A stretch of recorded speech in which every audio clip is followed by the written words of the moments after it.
Boa tarde, turma. Nossa aula de hoje é sobre números reais. O capítulo é de números reais, capítulo 6. O subtema é números irracionais. Os números irracionais representados pela letrinha I, certo? De irracional. O que é número irracional? São aqueles números que eu não consigo calcular eles sem a ajuda de algum auxílio, certo? Então, são aqueles números chamados irracionais. Tanto é a palavra irracional significa porque eu não consigo calcular através do meu raciocínio. Para mim calcular ele, eu preciso de algum instrumento, tipo calculadora, celular, computador, certo? Que são exemplos de números irracionais? A raiz de 2.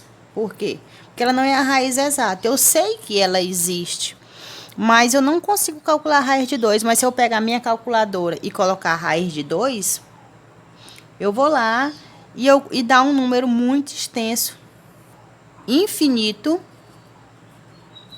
e não periódico. Ou seja, os números que é infinito, eles não se repetem, eles repetem em sequência desordenada, certo?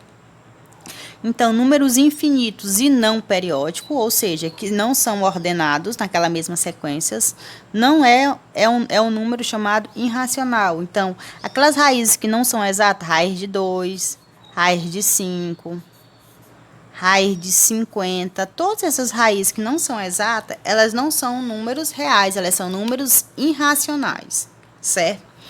O número π, que a gente aproxima para 13,14, também é um número irracional.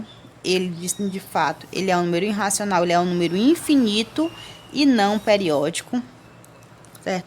Esse número aqui decimal é 1,70707 mil e assim, você observa que ele não é periódico, ele não está se repetindo sucessivamente, certo?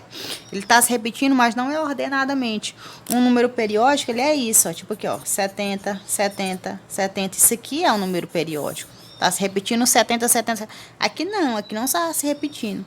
Então, números infinitos e não periódicos são números irracionais, certo?